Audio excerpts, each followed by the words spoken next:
welcome everyone to our student panel. Thank you guys for joining us. We'll have more students, I think, hopefully rolling in here. Just as a reminder, my name is Deanna Gerber. I'm the recruitment coordinator here at the College of Veterinary Medicine. So essentially, I help students on their path to vet school. With us today, we have 4 fantastic students. They represent all 4 years of vet school, so a lot of great knowledge here in this room. As a bit of housekeeping, if you're having some trouble hearing us or something like that, please put that in the chat. Otherwise, use the question and answer box you should have on your list of tabs, something that says Q&A. Go ahead and put your questions in there. Upvote the ones that you're really interested in. That way we don't have kind of multiple people asking the same questions. And we will essentially spend the whole hour answering your guys' questions. So go ahead and put those in the chat whenever you are in the Q&A box whenever you'd like. But as a way to kind of get us rolling here, our students are going to tell you a little bit about who they are, where they're from, how they landed at Iowa State for vet school, what they're interested in, and maybe a little bit about, kind of how they're seeing that take place where they are now in school, and then their favorite fun Ames event, so that you can kind of get a taste for what goes on both in school and out of school. So Danielle, do you want to take it away? Sure. So my name is Danielle Watt. I am a second-year student. I went to Iowa State for undergrad, graduated early, took a year and a half off, worked at a sow farm for 3 months, and then a small animal clinic for the rest of the year and a half. And then I got accepted and started in the fall of 18. My current area of interest is I plan on specializing in small animal surgery and rehabilitation. I hope to eventually work at a school one day, potentially. What else was I supposed to say? That you've done. And my favorite Ames thing, I guess my favorite school-related thing is just I work down in the hospital and I've shadowed the surgery department and volunteered at the ICU, and I just find having those experiences to get clinical experience really great, and faculty being understanding that I'm a second year, not a 4th year yet. And then my favorite Ames thing is that me and my friends like to go hiking at some of the local areas, such as ledges or Peterson pits with our dogs. Okay, I'm Erin. I'm a current 3rd year. I grew up in New Hampshire, went to undergrad at the University of Findlay, which is in Northwest Ohio. I got my bachelor's in animal science and biology there, and then came directly to Iowa State after undergrad. My current interest is large animal general practice with special interests in food animal reproduction and surgery. And my current favorite thing that I've done in vet school is I really like our wet labs, particularly every fall we have a colt castration wet lab, which I've run for the last 2 years. And favorite Ames thing, I basically live in this building and I work in a hospital, so that's what I really like to do. My name is Lauren. I am a 1st year. I am from Scottsdale, Arizona. I did undergrad at Creighton University in Omaha. I am currently interested in small animal emergency and critical care.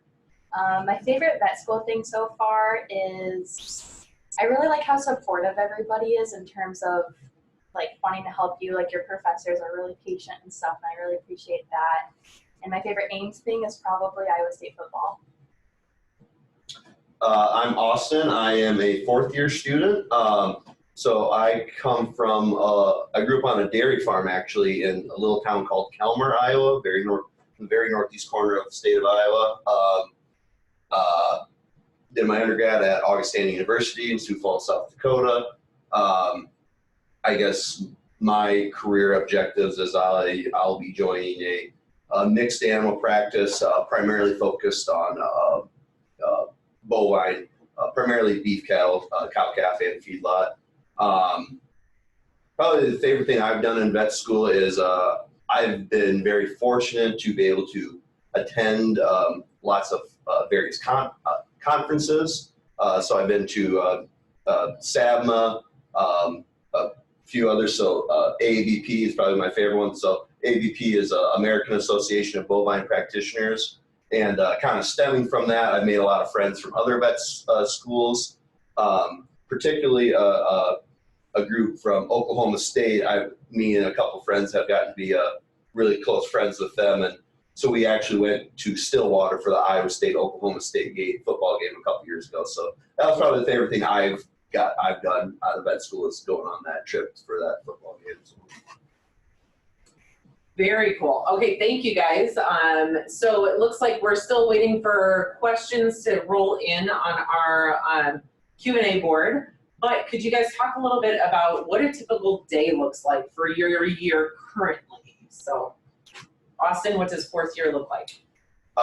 So fourth year is crazy, mainly because every 2 weeks it's something different.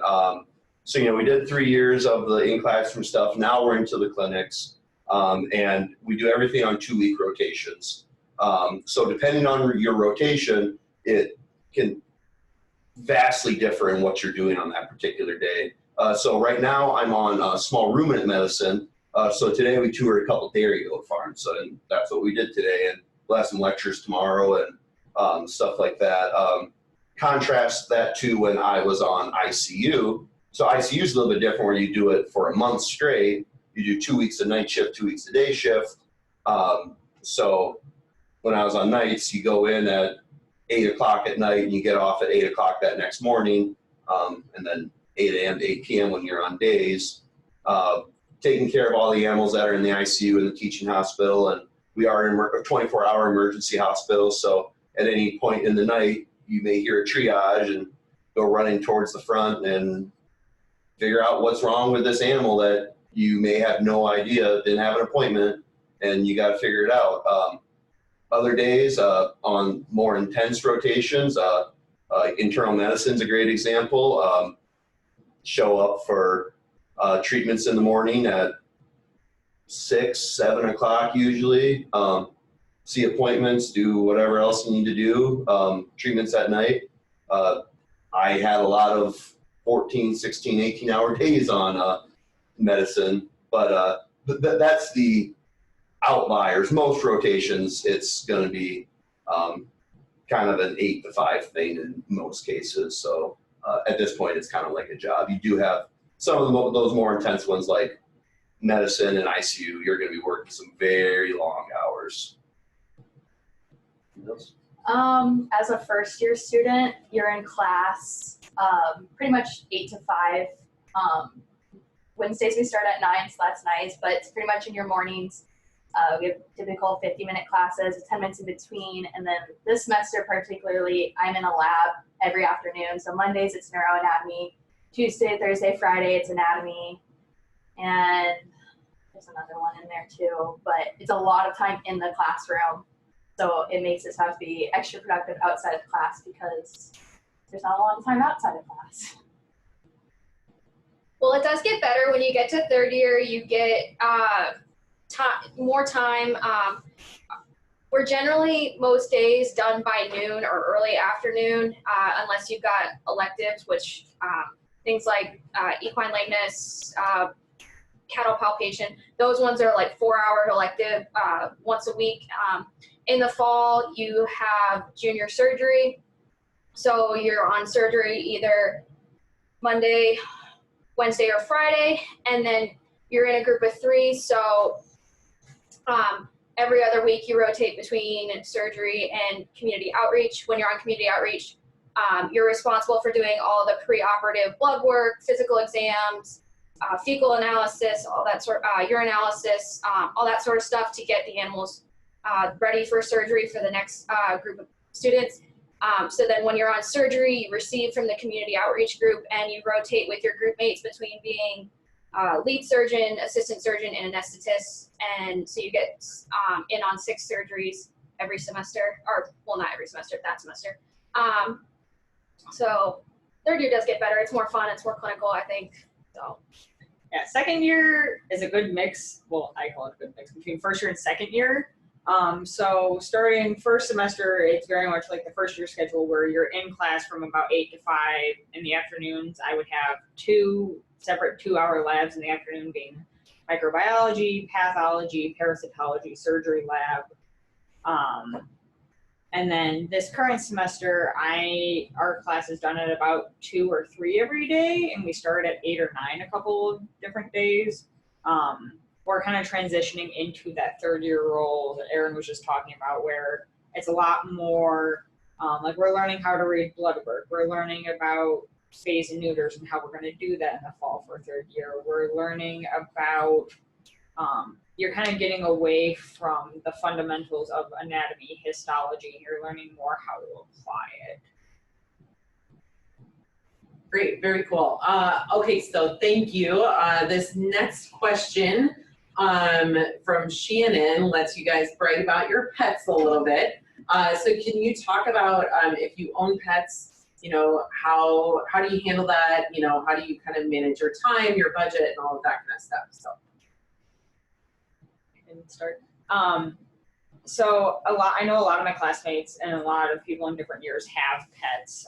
I currently have 1 dog and 1 cat, and I'm looking at adopting a second dog in the next month. I think it really just depends a lot on person to person.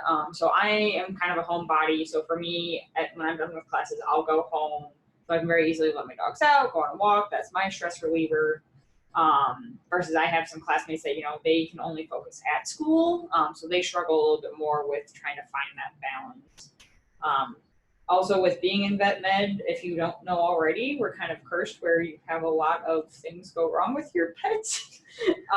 So my dog has had 3 stifle surgeries. And so when I started first year, he was recovering from his second and was on cage rest and had to get meds every 8 hours. So I woke up at 4 a.m. every single morning for the entire first semester.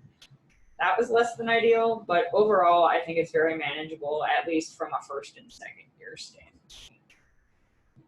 Yeah, I would say I have a dog, and then my roommate, I help take care of her animals too, and she's got a whole smorgasbord. But the nice thing about being in vet school, we do have programs through a lot of the nutrition companies, so like Hills, Royal Canin, Purina, for small animals, Oxbow. So we get discounts, and then in the spring we get from BI and Mariel, we get discount or free heartworm preventatives and flea and tick products. So that at least you can take care of at least one of your pets with that. At least in town too, a lot of the local veterinarians, we get a discount through the hospital, but also outside of the school, a lot of the local veterinary clinics will give us discounts. So like the one I take my dog to, our physical exams are half price in comparison to other stuff. And if you're worried about like trying to find someone to like take care of your pets, you're usually someone lives close enough to wherever you end up living for the most part that if you need to go home on a break or for a weekend or something, and or you just find friends that are willing to take your dog to their house or something like that. So I don't think I've had anybody who's had a problem having pets during vet school. I don't have a pet. I will say I do know a lot of my classmates have pets, and during the 4th year that can be very challenging because particularly as I was talking before about those some more challenging rotations, medicine and surgery and such, you might have a 15-minute break in the middle of the day to eat lunch, but most of the time you're not going to have time to run home and let your dog out. That being said, most rotations you will have that opportunity. Most times you get about an hour or so for lunch if you want it. And when you're on those more intense rotations, great thing about vet school is everybody here loves animals in one way or another. There's always plenty of people that are willing to help out with that. So that's what a lot of my classmates have done, where they say, put something on the Facebook page, say, hey, I'm going into medicine these 2 weeks. Is there somebody that would want to help me, take my dog on walks over the noon hour or something like that? Or if they go on an externship, so they're going to be gone for 2 weeks at some other clinic, oh, hey, can somebody watch my dog or cat or whatever for the next 2 weeks, and it's usually not a problem. People are more than willing to help out with those things. Great. Okay, thank you guys. So our next question is about tracking and kind of how that works here, and maybe some pros and cons to it. Since Erin, I know you just went through picking rotations and all of that kind of fun stuff as a third year. Do you want to start out and then everybody else can chime in? Sure. So one thing to remember when you're thinking about like some schools track really early, and some schools like Iowa State, you only really track when you get to your clinical year.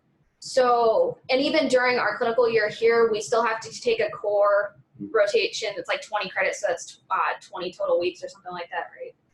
Yeah, somewhere in there. Okay, so those ones we all, like, it'll still give you a basis regardless of what you think you want to do when you get out. Because one thing to remember is NAVLE, which is your national board exams, they don't let you pick whether you're going to only touch like horses for the rest of your life. You don't just get horse questions. You have to know everything. So there's that to consider. But the nice thing about what I've experienced here, at least, is we have a lot of electives that are offered throughout your first 3 years that can get you some extra experience in whatever areas you really think you want to go. So like I've taken a 4-semester series of beef cattle stuff. I've taken bovine embryo transfer. I'm currently in equine lameness and equine fundamentals. So that basically covers everything you do in equine medicine normally. And I think that's kind of a nice way to supplement the broad-based knowledge that we get through class instead of like necessarily tracking right at the beginning and not really ever getting out. And I've definitely heard a lot of professors say, like, one of our main guys here, Dr. Ramirez, I remember him telling us first year, when he got out of vet school, he was only going to do dairy cattle. And then now he's like one of our main swine guys. So you don't necessarily know where you're going to end up when you're in vet school. Yeah, I think I really like the way Iowa State does it. As Erin was saying, the first 3 years are everybody's taking the same classes anyway, besides for the electives. So, I mean, you get that really good background on everything, no matter what you actually want to do in life. But then that 4th year where we do track, I really like the tracking system, particularly because, we only do have the 1-year clinicals. I know there's other schools that do that differently, where they have more time in clinics. So it allows you to focus more on what you're actually going to be doing. It gives you the opportunity to, learn things that are going to be more important to you. So I think of a good example of that so I'm tracking food animal. I really don't have much interest, not saying that I'm not going to do any small animal work. I will do a fair bit of small animal work, I believe, with my job. But I don't have a whole lot of interest in like ophthalmology or oncology, say. Those are important things, but if I get a complicated case, I'm not going to be the one doing that. But since we do track and I don't have to take those classes, I have the opportunity to do, beef production medicine, diagnostic lab. That's a huge one. That one's insanely helpful, particularly for food animal tracking students. And dairy medicine, just a ton of other ones that if we all took the same rotations, you couldn't go as in depth on what actually, interests you as you could if we all had to take everything. So I really like the way we do it. And like you said, there still is that core amount of classes that everybody takes. So like I said, I've had to take small animal internal medicine, small animal ICU. I had to do an equine rotation.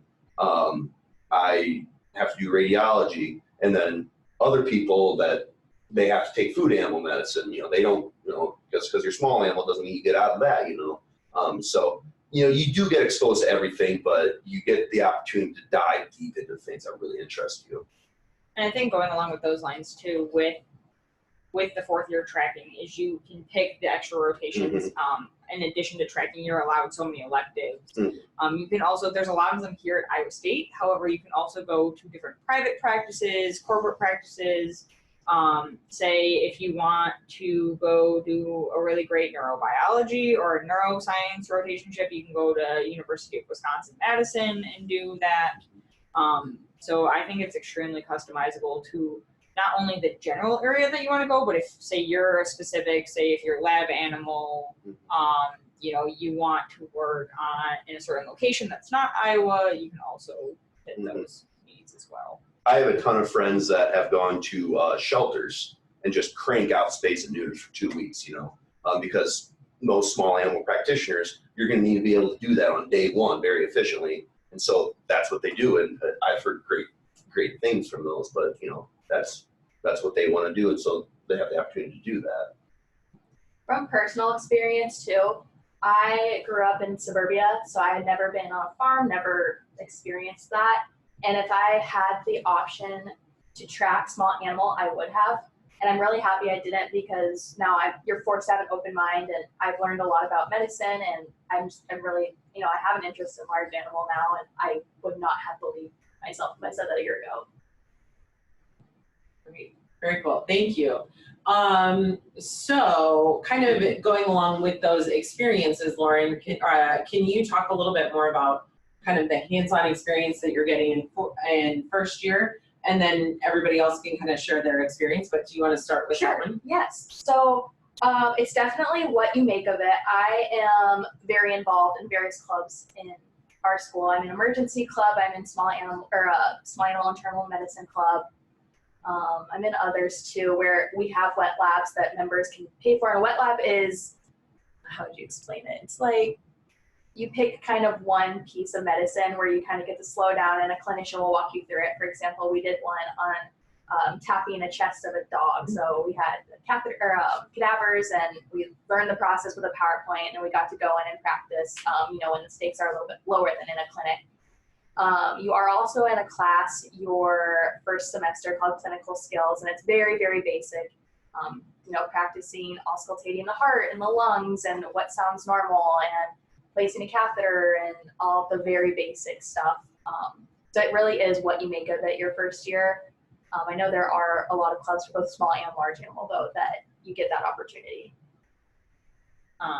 Talking from second year, you do get a lot of refreshers. So in our current surgery class, the second semester, like today in our lab, we went over a catheter replacement. Last week, everyone brought in like dogs and cats, and we practiced physical exams and restraint, and you know, picking up on behavior, and then also to just with the anatomy classes that you're in first year, our anatomy lab is really nice, where we have 6 TV monitors, where professors will put up different angiograms and radiographs, and so you can kind of go, hey, this is what it looks like in my cadaver specimen, this is what it looks like, you know, what it's going to look like when I'm in practice, because as we all hopefully know, most owners are not going to let you splay open their pet to figure out what's wrong. So they really try to get that clinical correlate on, even if it's a didactic teaching and it's on cadavers, you're still going to see what it's going to be like once you get out in practice. Yeah. When you get to third year too, like I said, you have junior surgery, so you get to actually do live surgeries. And we do all of our surgeries on rescues from surrounding area rescue groups. And so you get to see those kind of like from the start to the finish with treating, because we don't just do the surgeries, but we also do like, we had dogs come in with pyoderma, really bad ear infections, flea infestations, like, but you know, anything that you could see walking through a clinic door. And then when you get into the like second and third year electives, you get into some really like fun stuff. Cause like when I say we do our bovine palpation class, like you go out to the dairy and you've got your arm in a cow. And the same thing, you get to do that also in the embryo transfer class. With our equine lameness class, we spent 2 weeks where we were using cadaver legs to practice nerve blocks and joint injections. And then there's a lot of large animal wet labs, which is what I do mostly. Equine has a ton. We do a really good dental labs in the spring, so we get to practice power floating. We do a colt castration one in the fall. Last year we did 63 colts. We do a colic surgery one. And then there's a lot on the bovine side too. They do a fresh cow lab, which is really, really fun. Hoof trimming, all that sorts of stuff. So I enjoy those. Yeah, but just like they said, the wet labs are fantastic. I did a lot of wet labs my first few years. Just kind of the nature of the beast. You're in the classroom most of the time, your first couple of years, so you do get that hands-on experience in the wet labs and the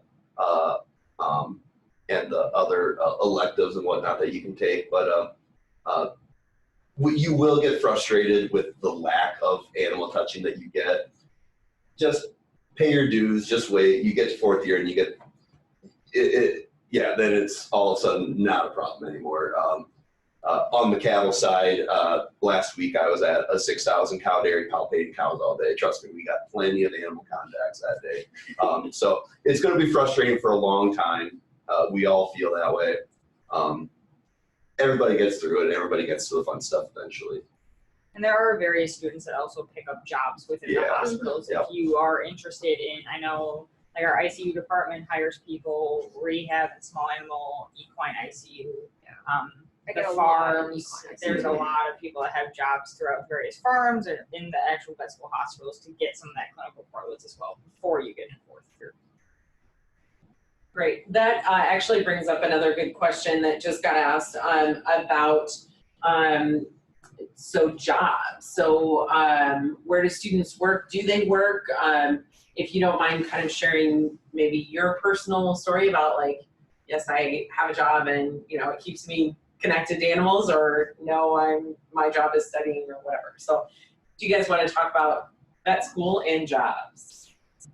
I did not work my first year and I went insane. So then second year I worked, I've been working in the equine ICU, which has been really, really cool. You get to see a lot of crazy cases come through sometimes. Got me a really good working relationship with a lot of our clinicians and a lot of extra clinical experience, doing physical exams on whatever's in the hospital, whatever happens to come through the door that day.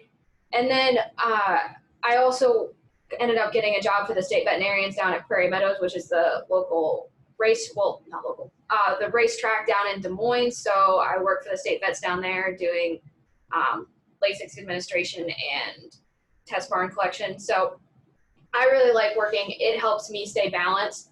And because I'm able to work for veterinarians, it kind of reminds me why I'm here. Because some days it's really hard to remember that when you've been studying for 13 hours straight and you just can't do it anymore. So I'm a little bit on the far side of jobs. I have 2 jobs because I got bored really bad over winter break first year because we had an extra week just from how the calendar fell. And so I was like, hey, rehab, can I come shadow? And they're like, we're hiring people. Do you want a job if you're here anyways? I'm like, sure. So I work in the canine rehab unit in a small animal hospital, and I also work as an anatomy TA for the first semester class. For me, like I said, my interests are surgery and rehab, so that animal contact, when I took time off, I worked in the clinic for a year and a half, so kind of that up-pace, seeing patients, doing all of that, I was missing that a lot. But I mean, I work in rehab less than 10 hours a week, unless it's breaks. Over spring break, winter break, Thanksgiving break, or summer, I will work a little bit more because I'm allowed to. And then for an anatomy TA, I also just really like anatomy, and I was a TA in undergrad as well. So that's just something I picked up. I find it easier to balance with less time. I'm one of those where if I have free time, I sit on my couch and stare at HGTV. I don't even watch it. And that's just me. I know classmates, though, that I have classmates that work at one of the front desks in the smaller large animal hospitals, that work as a librarian. They kind of have, or the diagnostic lab downstairs. And so depending on how much you want to work, I feel like there's a lot of jobs in Vet Med or through the Iowa State farms that will give you that work experience without overloading you with exactly 20 hours a week, such as a real retail job or like customer service job. Yeah, I work 2 jobs too. I work at the front desk for the dean, just a couple hours a week, and I also work for Merck, the animal pharmaceutical, just as a vet student blogger, and that's kind of on my own time, so I don't have to actually physically be somewhere, which is kind of nice. Yeah, I worked at the bookstore actually. We've got just a little, it's a student-run bookstore, so I ended up, you work your way up. I was the treasurer, so I was like keeping the books for the bookstore while I was there. It wasn't much. It was like 5 to 10 hours a week when we were busy. A little extra income. Would I do it again? I don't know. For the little bit of money that I got, I'm not sure if it was worth it or not. It was okay. I wouldn't plan on working like a ton. Like, you think you're going to go work 20, 30, 40 hours a week, you're going to go insane. I guess for me at least, I mean, I'm not, I needed to spend, some people can just read a book or a chapter and know everything. I needed to know, I knew I needed to devote a significant amount of time to studying to keep my grades up. And so I just never had much ambition to get much more than that bookstore deal. If you need money, there's a plasma donation center less than a mile from the vet school. I've been donating for all of my college and vet school career. Over those 8 years, I calculated out once I made something like $15,000. So it's out there. Some people can't do it. Some people don't like needles, but it's right down the road. It's super convenient, and it gives you a little bit of spending money. So, And as you mentioned too, there's a lot of student rep positions with Hills, Purina, Royal Canin, Oxborough, DECRA. BI, Yep. DECRA, that will pay you a stipend to be a student representative for the company, hold a lunch meeting. Yep. DECRA, I know, has like free product giveaway days, so that too, if you're looking for a stipend and it's not so much a weekly thing, those are options too. I always tell people though, they're like, if like a first year coming in, it's like, oh, well, I think I'm gonna come in and I always I think not working first year so you can, or at least first semester of first year, so that way you can kind of get a feel for it. You like actually settle in, you take some time to figure out how to navigate vet school before overwhelming yourself with a lot of stuff outside of class. I think that's a good idea, or at least the first couple of months, like don't start looking for a job till like October or something. That's at least my personal recommendation. Okay, so keeping with kind of this topic of finances, can you talk about scholarships? You don't obviously have to divulge like your whole financial situation right now, but can you talk about some of the places you find scholarships, how you apply, all of that kind of stuff? Yeah, so a lot of people get scholarships. I mean, every spring, and I think they probably have something different for you guys for coming in. I think there's some form to fill out, but every spring, or maybe it was in the fall, I can't remember. But there's a generalized form that goes out, and you fill in your information, and you write a few essays maybe and stuff like that, and that throws you into the pool for all the scholarships and specifically vet school scholarships. And there's a ton of them, and did we give out like 1 million in scholarships last year? It was something like that. It was a lot. 1 million. Yeah, we give out significant scholarships. Most of them are in the range of that, like, I don't know, like 2 to like 5,000 range. They're not huge individual scholarships, but every little bit counts. So don't, unless you're very, very fortunate, don't plan on getting through and paying for your vet school exclusively on scholarships. But they're available. Other organizations have them too. So I got one from Merck this past year. I got a $5,000 scholarship through AAVP that Merck funded. So I wrote a few essays and everything, and look into your species interest clubs, like that. Like AAVP has them. SV, the swine veterinarians, feline practitioners probably have some too. That's another good places to look for them. Your state veterinary medical associations too will have state-specific ones. So I'm from Arizona. We don't have a state vet school. So there was scholarships specifically for, an Arizona student who wants to come back to Arizona. And again, it wasn't a ton, but it's better than paying it on interest 10 years from now. So state, my farm bureau back home that I grew up a member of, they still accept my application, and it's not a lot of money. It's like maybe $500, but still $500 is $500. And there's also, if you're interested when you're in vet school, a lot of times like national conferences like EP offers, through Purina, offered a scholarship to like 25 students this year that covered their AAP national conference registration fee, an extended student program, and then a $300 travel stipend that they just like handed you a check. So I applied for it kind of on a whim because I wanted to go, and I got it. So that was really nice because it helps fund some of your outside stuff. And like AABP has an externship scholarship stipend thing that you can get too. So yeah, and with the conferences, like I just came back from a conference a couple weeks ago at the Veterinary Orthopedic Society where I won a student research award, and they were like, "Hey, you're a student. This is really cool. We'll pay for things." So that was really nice, seeing as I didn't want to pay to fly out to Idaho and back in a resort town.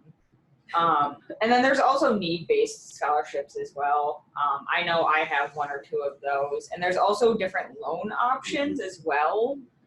So like there's the standard unsubsidized loans, there's the health professional student loan, which is a lower interest rate, and there's another one, I think disadvantaged students.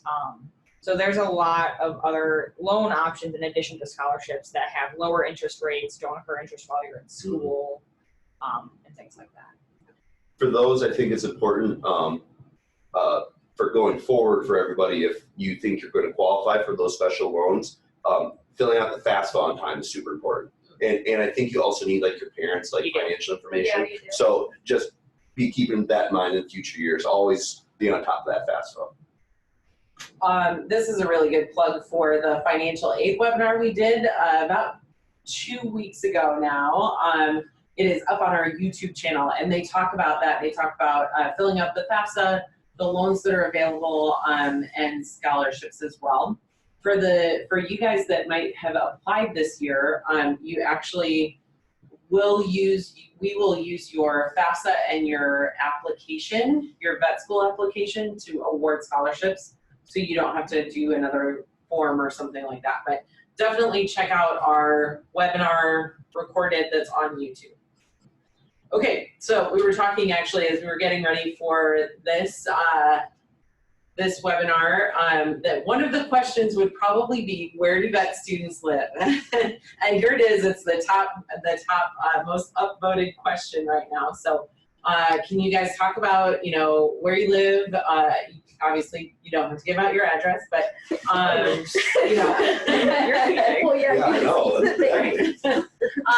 but what's available in town for housing? So I'll start off because I've been in Ames for about 7 years. There's stuff for everybody. There's housing in Ames, there's housing in Ankeny and Des Moines. I know I have some classmates that commute if they have a significant other that works closer to the city. There are apartments for rent at all sorts of price ranges, pet friendly and non-pet friendly. Townhouses. I used to live in an apartment for a few years, and then I now currently rent a house. And then I know a lot of people live in the trailer park. I don't, so I'm not going to talk about trailerhood. But I personally chose to rent just because I like a little bit of separation between school and home. The trailer park's right next to the vet school, so that was a little too close to home for me. I know that there's a question about living with a roommate. So I lived alone for the first year, and I lived alone for 2 years subsequently to that. For me, I just, like I said, I like a little bit of separation. I love my classmates dearly, but when you spend 9 hours a day with them, I kind of just want to go home and see my dog and kind of get away from it sometimes. I also didn't know anyone coming in, and like I said, I already lived in Ames. And then I moved to a house with my boyfriend because it has a fenced yard, which is great for dogs. So I live in the trailer park, and I own my trailer with my roommate because we were actually best friends in undergrad, and we both came here the same year. So that worked out very conveniently for us. I really like the trailer park just because, on the other hand, to me, some people it's too close. I live on the farthest part of the trailer park from the vet school, so I still get a nice 7-minute walk. But it's close. It's relatively inexpensive to live there, and You know, it's nice when you don't have to also buy a parking pass because you can just walk. Something to consider, because I do have a lot of friends that live like outside of town. I've got a couple friends who live out like on acreages out in Boone. Something to consider though is when you get to your clinical year and you're on call, you have to be able to get here within 20 minutes, 20 or 30. I think it's half hour. Yeah. Okay, half hour. But so you have to be able to like get here quickly. So if you decide to live somewhere else, at least make some friends that live close that wouldn't mind you crashing on their couch when you're on call. Yes, and in the winter, sometimes the roads are terrible because Iowa doesn't really know how to plow. Just Ames. I live in an apartment. It's an 8-minute drive from here. Like, I also like the separation. It's dog friendly, so I like plan on getting a dog. I saw a question about roommates too. I currently live with a not vet student person, and it's fine. It's just, you know, it's a different world that not many people understand. So, you know, when I'm getting up at 5 in the morning to go study, and I'm studying until 10 p.m., and she's like, why are you watching The Bachelor? It's like hard to like explain that. So I'm living with a vet student in my class next year, and I wouldn't. She's the human form of sunshine, so she's the exception. I don't know if I would want to live with a classmate if it wasn't this particular individual, because that like it's a lot of time with the same people, and I get like secondhand anxiety where I will feel ready for a test, but if someone next to me is like, oh my god, we're all gonna fail, I'm like, shoot, we are. So it's good for me to like just only live with like good vibes. So I also live in the trailer park. So like we said, so it's really, there's really 2 trailer parks, but they're like right next to each other, and it's literally right next to the vet school. That's what I really like. People get scared when they hear trailer park, and they all live in trailers. It's a classy trailer park. It's like over 80% vet students, I'd say. Like it's significantly mostly vet students. And I don't know about your classes, but like I'd say close to 80% of my class lives in there. It's like there's a large quantity of mine. So most people live in the trailer park. So like I said, I own my trailer park. You can't rent a trailer from the park. You have to buy it, pay rent to the park for the lot. I pay about $300 a month for the lot rent on top of my mortgage. I just think it's funny calling it a mortgage because it's a car title that I got when I had it. That's about like $450 a month. So it's, you add all that up and it gets to be fairly expensive. But the thing is, it's an investment, and every year, you know, there's you guys coming in to buy those from the graduating 4th years. That being said, 220 Apple Place, 2-bedroom, 1 bath. Come on, I'm on the open house thing. Come on out. Come check it out. You guys are all more than welcome. Ready to move that thing. What else? Yeah, so it's like Apple is like the closest street in the trailer park to the vet school. So I have woken up with 10 minutes before class, and I've made it to class on time before. It's right there. Let's see other things about that. What's that? People rent out rooms. Yeah, people rent out rooms. So you don't have to buy a trailer if you don't want to. If you know somebody that is going to own a trailer, you can rent a room from them. Vice versa, I rent the extra room out to, he's actually 1st year. So there is that option. I guess one thing that I will note is be prepared for winter living in a trailer. They are not insulated as well, particularly underneath, so pipes will freeze. Have a plan for that. I'll just put that out because that's something you don't think about. I had type into Google NIPCO heater. That's what I got, and I stuck it under there, and I thawed them out in 20 minutes. It worked fantastically. So it's not a huge deal. It's just something you have to plan for. Other than that, the roommate thing I'll comment on quick. That can be a challenge coming into your 1st year, particularly if you're an out-of-state student or if you don't know anybody else that's coming into vet school. A lot of people just post on their class Facebook page, or at least that's what we kind of did, about, hey, who wants to live with me? You know, we're going to be classmates. And that's worked out really well in a couple situations, and there have been some horror stories on that. So I don't know of a better way to do that, unfortunately. I mean, I lucked out. I posted on the Facebook page. Like, there's also a buy sell trade page for for Vet Med.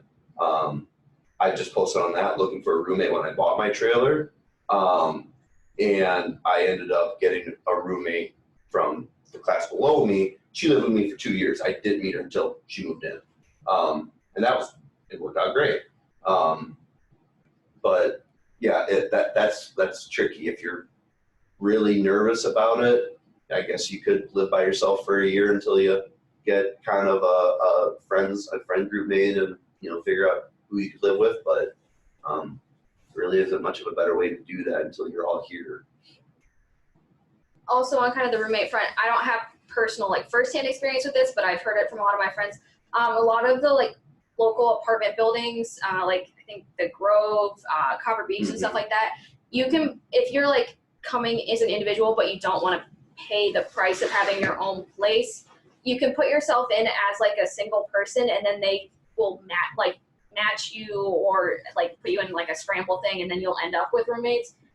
And obviously there's, you know, definitely some horror stories with that, but I've had a lot of friends who it worked out really well for, because it was nice not living with vet students, but like if they were living with like other graduate students who at least appreciated like, you know, that you have to study and that you can't go party all the time because you do have tests and, you know, you have to be awake and functional. So there's that option too. Yeah, so Austin was referring to our open house. I just wanted to put a plug in for that. I swear I'm not just like taking commercial breaks, but it kind of seems like I am. So there are 2 class of 2024 preview days. Those are for students who've been offered admission, but who might be on our wait list as well. So both of those students or groups of students are invited. If you go into the chat, you'll see registration links for both of those days. They're the exact same day. You can just kind of take your pick of what weekend works best. It's not mandatory or anything like that. It's just something that we wanted to, you know, have you come and check us out, ask all of your questions and all of that. But there is a parade of homes for students looking for roommates or looking to sell their trailers. So you'll have access to that in Ames, but I believe we'll post that in some way too if you can't get here for one of those weekends. So we're quickly winding down here, but the next question that I think would be good to cover for Austin, and then you know, first through third year students can kind of chime in too. But so as a fourth year student, Austin, how prepared do you feel to go out to that job? You said large animal vet, right? Yeah, I don't think anybody is going to ever leave any vet school and be like, I'm ready to go. You know, I'm 100% can just go and do everything that's going to. You're going to need some help, you know, when you get out of there. That's just the nature of it. There's just so much stinking stuff to learn that you get to that first job, and you know that's a really important thing. Make sure you have good mentorship in that first job, and that because you're going to run into situations that you're not going to know what to do. That being said, like I feel like 90% of the stuff that I'm probably likely going to see and do on a daily basis, I'm going to feel pretty confident with doing. I'm going to be a cow vet. One thing I'm going to do is I'm going to palpate a lot of cows. I feel very confident palpating cows. I've gone out of my way quite a bit to, you know, do externships and, you know, take the elective and everything. I can do that. I can, you know, work up a dog for a derm issue. As long as it's not like something weird or crazy, I think I can handle that. I can spay a dog. I'm going to be really slow at it, but I've done 3 or 4 of them now.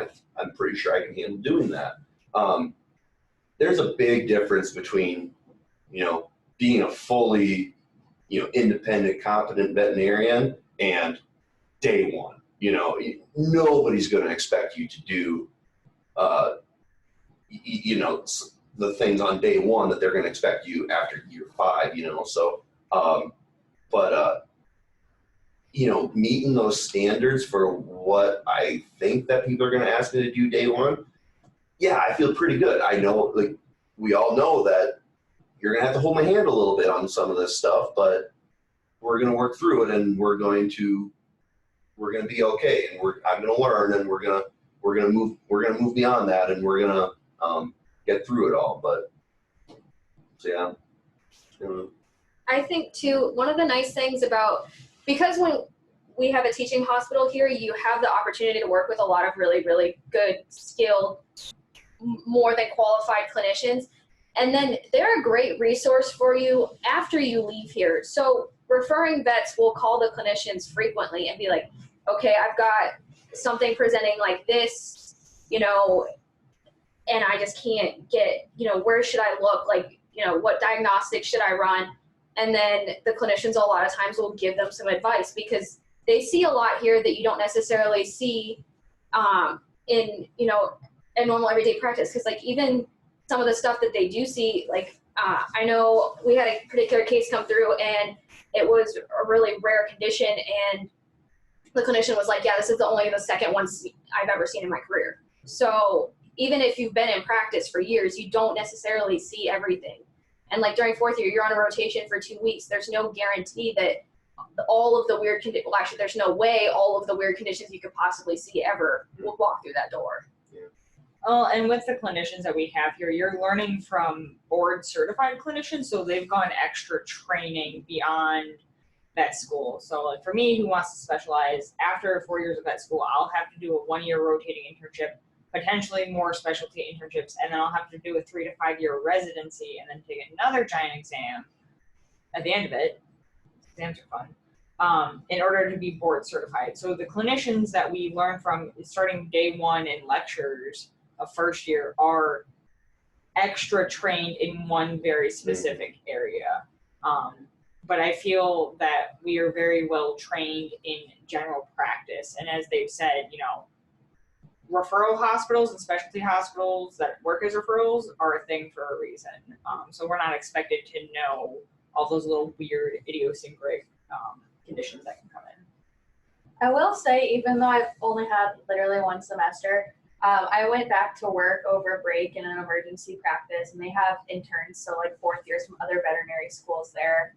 And a lot of times the clinicians will ask me like, oh, like what's this, or what's, at least the basis for this disease. And I surprised myself how much I actually knew. I think our professors do a really good job of making it clinical whenever possible, because that's when people listen. So I don't know. I love first year. It's not a popular opinion, but I think I'll be ready. I don't know. That's one of the things about 4th year too, is depending on the rotation, depending on the clinician, it's going to vary. But they realize that we're going to be the doctors in 3 months. That's fun. From day one, when I got down into clinics, they were holding their feet to the fire. Nobody's giving you answers. It's like, okay, what's your differential list? What's your diagnostic plan? It's like,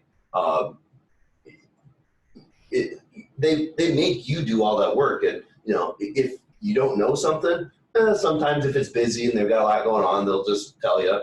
Other times it's like, well, go figure it out, go dive into your notes or the textbook, So they do a lot of stuff to really get us independent quickly and thinking that way, instead of like, oh, hey, doc told me to give this injection, so that's what we're going to do. It's like, no, that was your idea, and you were the one that came up with that idea. Maybe you had a little help along the way, but they get you thinking independently in a hurry, because otherwise you look pretty stupid pretty quickly if you don't. Great. Okay, so we've got just a handful of minutes left. I think we're going to tackle kind of the top question here, and then I've got a final parting question that I'd like to pose. But so for those students that are going to head to vet school in, let's say, 6-ish months, right? What's your advice for the summer, for after for finals are over this semester? What would you do with your last summer? I would get 8 hours of sleep every single night, as no matter what you do, you will not prepare for the beast that is vet school. Just sleep and enjoy your activities. Take some time to have some fun. Work if you feel like you need to. I work a lot all the time, but have some time for yourself, because when you get here, Austin said they put your feet to the fire in clinics. I mean, they do that. They start you right off. Small animal anatomy is not a cakewalk. So you get right into it as soon as you get here. Yeah, same thing. Just enjoy your summer. You have the summer before your first year, in between your first and second year, and between your second and third year, and that's it.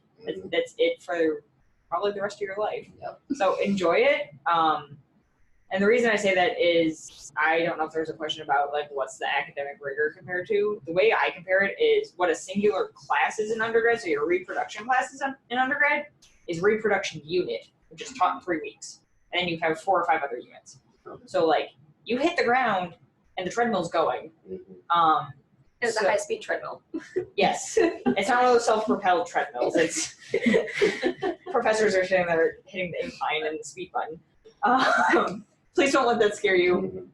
There are a multitude of people here to support you, because first year is hard. For me, taking time off, I wasn't in school, and I was like, oh, I worked. This is great. I have free time when I come home. I'm prepared. No. But what I liked is I took a couple weeks off before starting classes. I know some people from out of state will move here either in May or at the beginning of August just to get familiar with the area. Reach out to your classmates that are familiar with Ames. I know I was more than happy to give tours of Ames, point out Jethro's barbecue, which is fantastic, give tours of main campus, point out different things, and start that connection with my classmates and my colleagues before we actually start classes. I would highly discourage any studying this summer. You're not what you think. If you spend 3 months studying and you think you're going to be super well prepared, you're going to blow through that in a week. I'm sorry, that's you're going to learn to deal with that when you get here. And whether or not you do a ton of studying over the summer, it's really not going to matter all that much by the end of the day. So enjoy your summer. If you got, a lot of you are probably coming out of undergrad and you might have, last opportunity to hang out with some of your close friends. Take advantage of that. Plan a trip or something like that. Something I wish I would have done. Work some if you want to. That's definitely a great idea. But take some time, because nothing you do during your summer is really going to truly prepare for you when you get here. So just make sure you're kind of in the right frame of mind when you get here. Great. Okay, so the last question that I'd like to pose to you guys as we wrap up here, and I'll talk for just a little bit so that you can think on it a little bit more if you haven't already. But I'd like one kind of thing that you wish you'd known when you started vet school, or when you started second or third or fourth year. But what's something that you kind of a piece of advice that you have now that, man, you wish you knew when you were an incoming vet student? So with that, as they're sort of thinking, I know we do have a few other questions on the board. What I'll do is I'll kind of do some follow-up, and I might connect you with one of our panelists to kind of give you more information about that as well. This was the last webinar in our series. The other two, the faculty panel with our dean, Dr. Grooms, and the financial aid webinar are on YouTube. This will be on YouTube if you want to rewatch it, or if you missed part of it.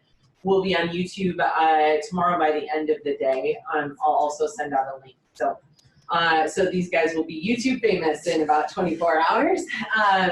So definitely check them out on our YouTube channel, which is just Iowa State University College of Veterinary Medicine. So with that, we'll tackle that last question. Who wants to go first with their piece of advice? Okay, Danielle's got it. One piece of advice that I wish I would have known prior to coming to vet school was everyone has the same feelings. Everyone, you might be worried that you're not smart enough compared to your classmates. I guarantee you, everyone walks out of the exam even if you ace it, it's like, I failed that. Or Natalie. Or Natalie. And, you know, just be kind to yourself. Not every subject is going to be your cup of tea. Like, I'm really good at anatomy. I'm not going to be a pathologist. That was evidently clear by my grade last semester. And just, yeah, everyone struggles. No one is going to be 100% on everything. That's why you have specialists. And, you know, your classmates are really wonderful people that are great to get to know, and you're all going through the same struggle. And these are the only people that are going to fully understand, because they're going through it with you. Okay, so mine's pretty much on topic, but a little bit off. So it was something that I realized when I was going through the application and choosing where I wanted to go to school, because I don't have an in-state school, I don't have a contract anywhere, and I got into 5 veterinary schools, so I had to pick. And to me, when it came down to it, I was in between Iowa State and one other school, and when I visited both, I felt at home at Iowa State and did not feel nearly as at home at the other school. All the other schools that I applied to would have, you know, turned me into a great doctor. But if you've got options and you're trying to decide, try to visit the schools if you can, and find some place that makes you happy. Because if you're happy in like where you live and with who you're with, then it makes dealing with the classes and the rigor and the studying and all the other stuff that goes along with it so much easier. I would say make it a habit of celebrating the mundane and the little victories in your life, because, you know, you get into vet school by being a perfectionist. It's not a secret. But once you're actually here, I mean, unless you're like insane, you're not the 4.0 student who's in every club anymore. So, you know, celebrate, you know, I studied really hard, I got a B+, I'm so excited, you know, or I studied extra hard on Wednesday night, so Friday night I can go have a glass of wine with my friends. Like, celebrating those little mundane things, I think, is not only for vet school, but just going on with your career is a great outlook to have, I think. I think one of the most important things just for your own sanity is before you get here in the fall and start classes, make sure everything at home is in a good place. Make sure your relationships are you're in a great place with all that. What I will say is that, especially because if, you know, I can talk from very personal experience, that if somebody in your life is not fully supportive of you and you need them to be in that situation, it's going to cause immense problems. So get that squared away before you get here, because you're not going to have time to do it when you get here. And that's going to be very important. You know, if you have somebody you go home to at the end of the day, you can't have other things going on that's causing tension, because there's going to be a lot of tension no matter what. You know, it's just because you're spending insane hours at the vet school and you're always studying and everything. On that topic as well, everybody always tells you not to date in your class. That's probably good advice. There was one marriage that came out of my class. I went to a wedding this summer that it was 2 of my classmates that just ended up sitting next to each other on the first day of vet school. And now they're married. That's the exception to the rule. Do what you want, but. There we go. Okay, perfect. Thank you. Good advice, everyone. Thanks for doing that. Okay, so thank you guys for those of you who logged on. Thank you for your questions. I'm sorry we didn't get to all of them, but we only have so many things we can cover in an hour. But I'm glad that you guys got to join us tonight. So with that, we will go ahead and sign off. And like I said, I'll follow up with you, but if you think of any other questions, feel free to email me too, and I can connect you with one of our fantastic students. So thank you, and enjoy the rest of your evening.